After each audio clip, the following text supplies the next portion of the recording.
안녕하세요. 대한민국의 알찬 방산 소식을 빠르고 정확하게 전달해드리는 한국필승TV입니다. 대한민국 국방기술력이 날로 높아지고 있습니다. 그 중에서도 국방반도체가 적극 활용되면서 한국 방산 기술이 빠르게 성장하고 있는데요. 국방반도체는 군사 용도 요구사항, 온도, 습도, 진동, 충격 등에 대해 만족해 국방 분야에 활용할 수 있는 반도체입니다. 국제사회 긴장이 높아지는 지금 국방반도체의 자국 생산이 더없이 중요해지고 있는 상황인데요. 미국조차도 중국산 반도체가 자국 무기에 부착될까 염려되어 미국 내 TSMC 공장을 유치할 정도로 국방반도체 공급망 확보 추진에 적극적입니다. 대한민국 역시 이러한 반도체를 자체 생산하기 시작하며 한국산 A사 레이더 등 빠르게 전투기 국산화를 이루고 있습니다. 이와 함께 한국은 항공군수 강대국으로 도약하였으며 차차 이에 자리매김하고 있는 모습을 보이고 있습니다. 한국의 군사기술력이 높아짐에 따라 대한민국 국방예산이 사상 처음 60조 원을 넘어섰습니다. 국방예산 증가율은 2년 연속 정부 예산 총지출 증가율을 웃도는 상황입니다. LSAM 등 한국형 미사일 방어 전력 구축에는 1조 5,326억 원이, 특임여단 전력 보강 등 대량 응징 보복 전력에는 6,249억 원, 군정찰 위성 사업 등 정찰 지휘 통제 기반 전력에는 7,963억 원이 배정되었습니다. 추가적으로 미래 전장 환경 변화에 알맞게 폭발물 탐지 및 제거 로봇 등 AI 기반 유무인 복합 전투 체계를 구축하는 데도 3,069억 원이 배정되었으며 한국형 전투기 KF-21 보라매의 본격적인 양산을 위한 예산도 올해보다 5배 가까이 늘어난 1조 1,495억 원이 배정되었습니다. 대한민국은 자체적인 전투기 개발도 게을리하지 않으며 세계 공군들과의 협력과 각국과의 군사관계도 긴밀히 유지하려 노력하고 있습니다. 최근 각지에서 전쟁이 벌어지면서 긴장감이 고조되는 만큼 한국과 긴밀한 군사협력 관계를 유지하는 것은 그 나라에게 이득인 상황입니다. 대한민국 방산무기가 명성만큼이나 그 위력과 성능을 증명하고 있기 때문입니다.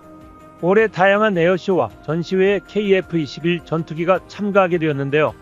이를 계기로 많은 국가들의 구매 목록에 KF-21 전투기가 들어가고 있습니다.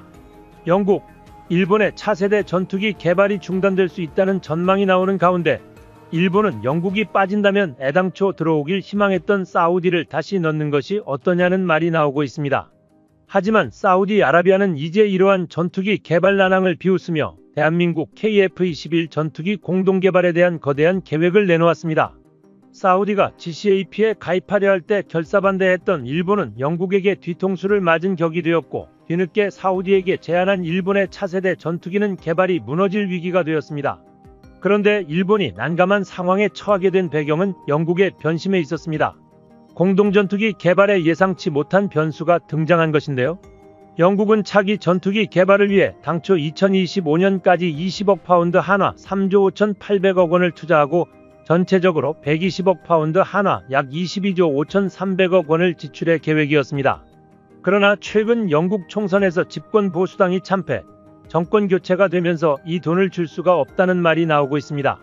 영국 텔레그래프 등 현지 언론은 일본과 이탈리아의 협력을 통해 영국의 차세대 전투기를 개발하려는 프로그램이 위기에 처했다면서 집권 노동당이 전투기 개발에 자금을 할당하는 것이 러시아의 위협을 해결하는 효과적인 방법이 아니라는 결론을 내릴 수 있으며 전 보수당 국방 관계자도 이 프로젝트가 축소될 것을 우려하고 있다고 보도했습니다. 특히 러시아가 10년 안에 나토를 군사적으로 시험하려는 시도를 막아야 하는데 여기서 지금 10년간 육군 장비 조달에 투자할 4분의 1에 해당하는 금액을 6세대 전투기 개발에 쓸 수 없다고 했습니다. 영국 국방 싱크탱크 역시 향후 5년 내에 유럽에서 전쟁이 발생할 경우 세계 경제가 완전히 침체될 것이기 때문에 차세대 전투기 개발은 불가능하다고 언급했습니다. 또한 트럼프 대선 후보는 미국 내에서도 잠재적으로 6세대 전투기 개발을 감당할 수 없다고 말하고 있다며 미국 내에서도 이런 일이 벌어지는데 유럽이 어떻게 이를 감당할 수 있을지 보다 신중해져야 한다는 것입니다. 결국 이로 인해 초비상이 걸린 건 일본이 되었습니다.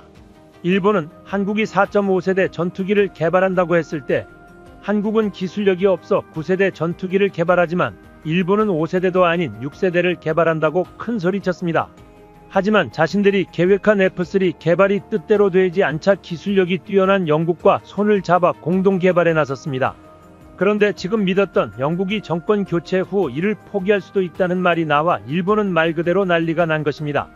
일본에서는 영국이 개발을 포기할 수 있다는 말이 나오며 충격받은 모습을 보여주고 있습니다. 일본 네티즌들은 한국산 전투기를 구매하는 것이 훨씬 저렴하고 한국에 기술력을 도입한다면 일본의 기술력이 10년은 향상될 것이라고 언급했습니다. 그렇기 때문에 일본이 꼭 독자 개발을 고집할 필요가 없으며 한국에 전투기를 구입하는 게 나을 수도 있다는 의견이 속속 나오고 있습니다. 또한 일본과 이탈리아 두 개국 공동 개발을 검토해야 한다며 항상 말이 많았는데 진짜 배제하려고 한다는 충격적이다. 영국은 국제사회에서 신용이 없다. 유럽과 동아시아 연대란 그 정도일 뿐이다라는 반응을 보였습니다. 또한 단독으로 전투기를 만드는 시대는 끝났지만 상대를 잘못 골랐다며 전후 80년 동안 일본이 개발한 전투기는 F1뿐이며 F2는 사실상 F-16의 개량일 뿐 개발이라고 말하기 어렵다고 현실을 인지했습니다. 그런데 고도의 전투기 개발 실력이 없는 영국, 이탈리아와 함께 6세대 전투기를 개발하겠다는 것은 성공 가능성이 원래 낮았다며 까딱하면 미쓰비시 중공업의 소형 여객기처럼 주저앉을지도 모른다는 우려를 비쳤습니다. 더 나아가 중요한 학술적 차원의 항공공학 기반이 부족한 것이 문제라고 지적했습니다. 반면 한국은 6세대 전투기에 충분한 자금력 투입을 위해 사우디와 손을 잡고 협력을 강화해 나가고 있습니다. 최근에는 6세대 전투기 위성을 패키지고 공급하는 방안에 대해 논의했으며 한국항공우주산업 고위 관계자는 사우디 차세대 중형 위성에 대한 기술 이전과 현지 생산은 성능 개량용 공동 연구 개발하는 제안했다고 밝혔습니다. 사우디와의 KF-21 6세대 공동 개발에 대한 이야기는 지난해부터 보도되었지만 이번에 중유 위성까지 포함돼 보도된 것은 처음이었습니다. 이로 인해 한국과 사우디의 6세대 전투기 개발이 더욱 공고해지는 듯했는데요. 한국항공우주산업은 사우디와 6세대 전투기 공동 연구 개발을 진행할 때 전투기 시스템을 연결하는 차세대 네트워크, 6세대 이동통신 기술이 적용된 군용 위성을 연구 개발을 진행하여 앞으로 사우디에게 위성 약 200기를 판매할 것이라고 했습니다. 이렇게 구체적으로 6세대 전투기뿐만 아니라 위성 개발과 판매 계획까지 알려지자 전투기 개발에 일본은 이에 안달이 났습니다. 현재 산출된 6세대 전투기 개발 비용은 무려 22조 원 가량이 될 것이며 이러한 천문학적 비용은 모든 나라들이 6세대 전투기를 섣불리 개발할 수 없도록 만들고 있습니다. 한국은 이렇게 엄청난 비용이 드는 6세대 전투기 개발을 빠르게 진행하기 위해 중동의 석유부국 아랍에미리트와 사우디아라비아의 수요를 먼저 파악한 것입니다. 그 결과 중동 국가의 신세대 항공기 공동 개발을 제안할 수 있었으며 다른 프로그램에 비해 KF-21 블록 3 또는 6세대 항공기의 장점인 낮은 비용, 낮은 이용, 빠른 생산 시작을 제안할 수 있었다고 했습니다. 6세대 전투기를 개발하려면 연구와 기술 개발도 중요하지만 이를 지탱해 줄 수 있는 자금이 가장 중요한데 한국은 이를 사우디에서 충당하게 된 것입니다. 심지어 미국까지도 현재 6세대 전투기 개발 사업 자금으로 난항을 겪고 있습니다. 한국은 인도네시아와의 과거 관계를 교훈삼아 더 이상 인도네시아와 추가적인 개발을 진행하지 않기로 하였으며 재빨리 현금이 많은 석유부국들과 손을 잡고 자금을 확보했습니다. 이렇게 된다면 6세대 전투기 개발을 가장 늦게 시작한 한국이 오히려 개발을 가장 빠르게 마칠 수도 있게 되었습니다. 이에 영국이 오히려 한국에게 관심을 보이며 협력을 진행하자고 언급하는 상황입니다. 결국 일본이 원하는 영국과 사우디 모두가 한국과 손을 잡고 싶어하는 상황인 것입니다. 이것만 보아도 국제사회에서 스스로 능력이 없으면 얼마나 도태되기 쉬운지 알고 있습니다. 한국은 그동안 항공군수 부분에서는 역량이 부족했지만 이제 지상 전력뿐 아니라 항공 전력에서도 놀라운 강세를 보이기 시작했습니다. 다만 대한민국의 항공 역량이 더 단단해지기 위해서 반드시 필요한 것이 국산 엔진의 확보입니다. 국산 엔진 특허 개발 상황에 대한 8월 24일 영상입니다. 한국을 항공기술 강대국 반열에 올려줄 가장 필수적인 엔진 개발에 대한 성과가 나고 있다는 소식이 들려왔습니다. 한화 에어로와 두산 에너빌리티가 협업하여 항공엔진 독립의 승부수를 던진 것입니다. 이들은 글로벌 150조 시장을 뚫겠다고 당당히 선언한 이후 실제적인 성과를 내고 있습니다. 과거 한화에어로스페이스는 주력 제품인 K9 자주포를 수출할 때마다 독일의 눈치를 봐야 했습니다. K9 자주포에 장착된 MTU 엔진이 독일의 국가 전략 자산으로 지정된 이유였습니다. 2020년 UAE와 도장을 찍기 직전까지 갔던 수출 계약이 무산된 것도 독일이 어깃장을 놓았기 때문인데요. 하지만 한화는 1000마력급 전차용 엔진을 독자 개발하는 데 성공하여 K9 자주포에 장착했습니다. 덕분에 이제 독일의 눈치를 보지 않고 마음껏 K9 자주포를 판매할 수 있게 되었습니다. 이제 한화 에어로스페이스는 전차 엔진에 이어 전투기 엔진 개발에 나서기 시작했습니다. 미국 제너럴 일렉트릭이 만든 설계도를 토대로 항공기 엔진 핵심 부품을 제조하기 시작했으며 가스터빈 시장의 강자인 두산 에너빌리티까지 개발에 합류하게 되었습니다. 업계 관계자는 전투기 엔진은 응축된 공기의 연료를 태워 터빈을 돌린다는 점에서 가스터빈 발전 방식과 비슷하다고 언급했습니다. 이러한 두 회사의 합작에는 정부의 입김이 들어간 것으로 알려졌는데요. 항공기 부품 제조 역량을 갖춘 한화와 터빈 기술을 보유한 두산이 힘을 합치면 전투기 엔진 개발 기간을 압도적으로 단축할 수 있다고 생각한 것입니다. 기존 KF-21 보람의 전투기에 탑재하던 미국산 F414 터보팬 엔진의 성능을 뛰어넘을 수 있는 5세대 초음속 전투기 제트 엔진 실증 비행을 시험하겠다는 언급을 공식적으로 발표해 화제를 모으고 있습니다. 이처럼 최근 KF-21 전투기가 본격적으로 국산 엔진 가동과 시연을 시작했는데요. 이번 달 국산 엔진 시험을 시작하여 다음 달에는 무인 전투기 플랫폼을 통한 국산 엔진 시험을 완전하게 확정지을 것 같습니다. 무엇보다도 대한민국의 KF-21 전투기만의 독자적인 제트 엔진을 개발하는 게 핵심 목표라고 언급했습니다. 또한 우리 정부는 얼마 전 진행된 공중급 유시험과 결합해 작전 환경과 탑재될 미사일 등 한국 공군의 전투기 운용체계에 대해 BVR 시스템을 활용한 조종사들의 실전 전투 시 더욱 다양한 작전 전략을 펼치는 것이 가능해졌다고 당당히 발표했습니다. 대한민국 전투기의 빠른 발전에 대해 가장 먼저 반응을 보인 것은 중국의 인민일보입니다. 인민일보는 중국이 빠르게 대처하지 않는다면 KF-21 전투기를 활용한 한국 공군의 위험이 끝없이 커질 것이라며 난색을 표했습니다. 공중급유를 통해 작전 반경이 중국 전역에 걸쳐 크게 늘어났으며 실전 무장까지 탑재한다는 것은 말 그대로 대한민국 공군은 더 이상 중국이 만만하게 볼 수 없다는 것은 물론 이제는 언제든지 자신들을 위협할 수 있는 존재로 자리매김하고 있다는 것입니다. 중국은 이를 확실히 인지하고 있으며 KF-21 전투기 실전기체가 생산되어 공군에 배치된다면 대한민국 공군의 군사력이 획기적으로 향상될 것이라는 점을 경계하고 있습니다. 하지만 최근 미국의 선포로 인해 한국의 새로운 먹거리 산업이자 수출의 역군으로 성장하는 첨단 무기 산업도 비상이 걸렸습니다.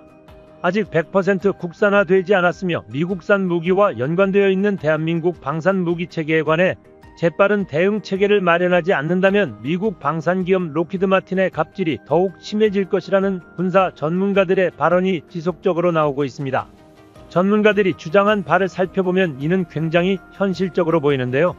KF-21 전투기를 양산하기 이전까지 미국에서 수입해온 전투기들에 대해 대한민국은 갑질이라 말할 수 있는 상황을 질리도록 겪었기 때문입니다.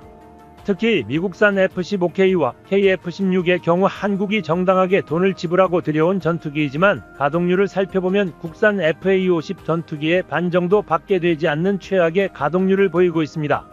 미국산 전투기는 가동률을 마음대로 상승시킬 수도 없다는 것이 문제점이며 미국의 승인 없이는 제대로 운용하기 어려웠습니다.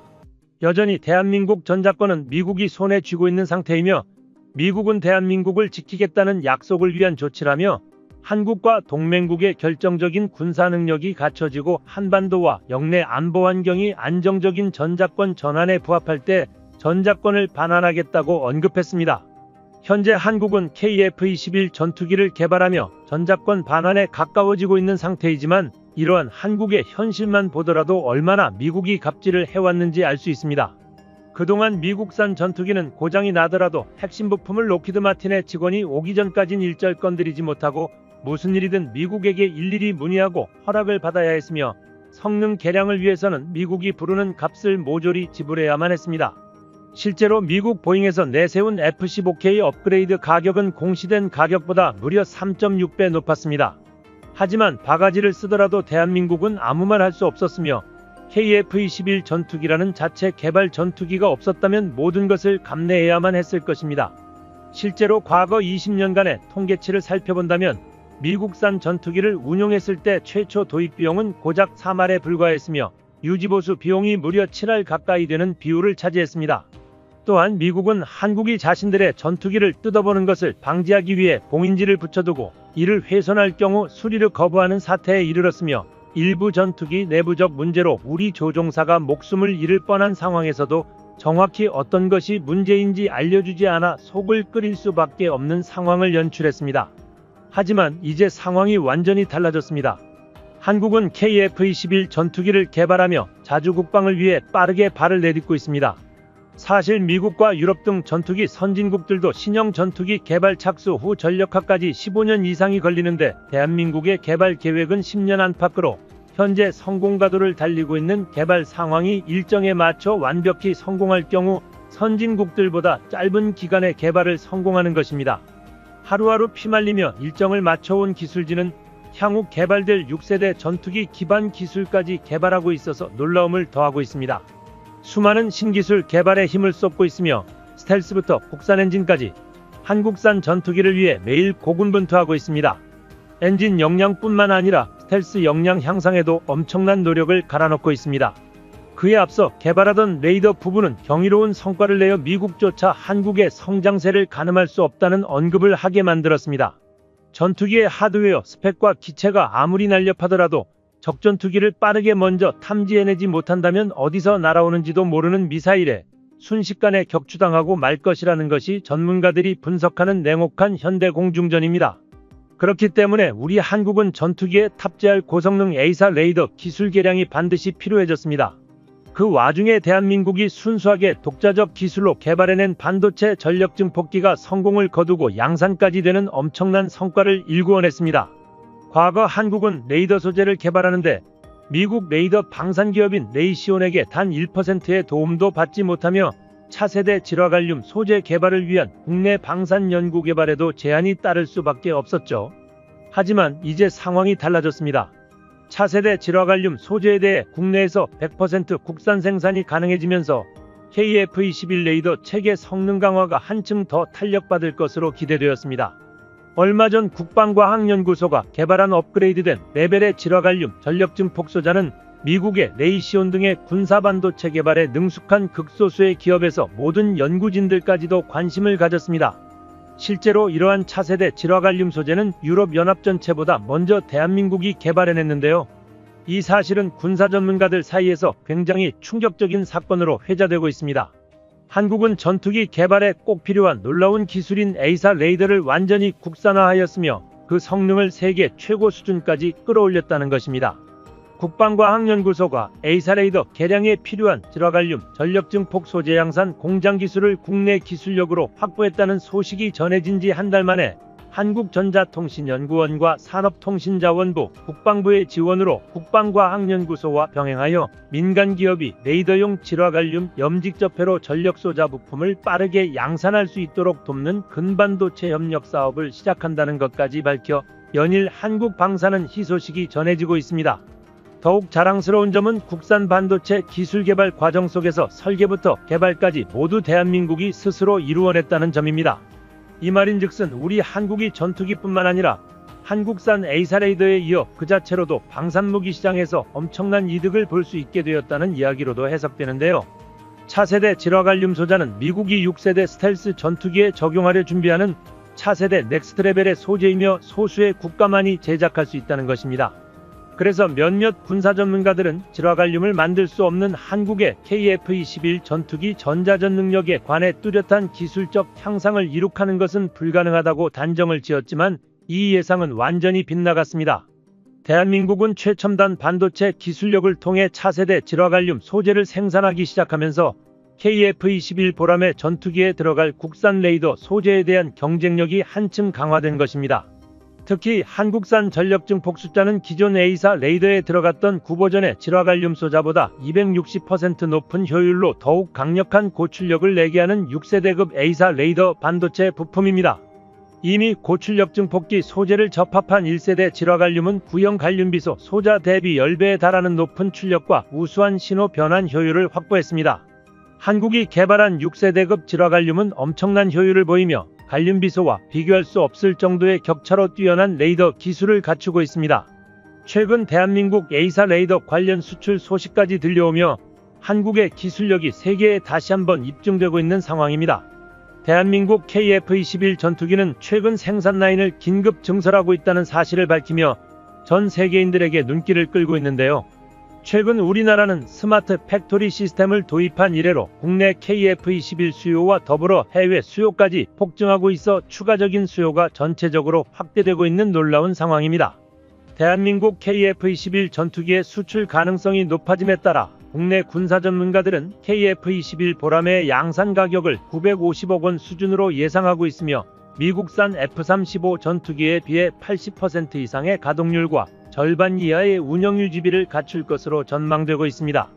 이로 인해 스마트 팩토리로 불리는 파스 시스템 구축으로 KF-21 전투기 생산 라인을 증가시키고 400대 이상의 국산 전투기 생산 라인까지 안정적으로 운용할 수 있을 것이라고 전망하고 있습니다. 현재 한국산 전투기에 대한 수출 문의가 물밀듯 쏟아지는 상황을 미루어 보아 향후 추가적인 발주가 일어나게 될 가능성이 굉장히 높다는 주장이 제기되고 있습니다. 대한민국의 KF-21 전투기는 생각보다 자주 국방을 위해서도 반드시 필요하지만 현재 동급의 수많은 기체들에 비해 우수한 경쟁력을 가지고 있습니다. 무엇보다 한국이 KF-21 전투기를 독립적으로 개발해내면서 미국에게 돈을 가져다 주지도 눈치를 보지 않아도 되는 상황이 왔습니다. KF-21 전투기 국산화율은 빠르게 높아지고 있으며 더 이상 미국 방산기업들과의 불평등한 협력관계는 필요 없어졌습니다. 현재 KF-21 전투기에 대해서는 대한민국의 부품회사가 모든 것을 관리하고 있습니다. 한국의 전투기 개발에는 수많은 난관이 있었지만 이제 한국은 스스로 전투기를 개발해 가동률을 높일 수 있으며 안전까지 지킬 수 있는 상황이 되었습니다. 한국산 KF-21 전투기가 빠르게 실전 배치되는 날이 기대되는군요. 한국필승TV 시청해주셔서 감사합니다.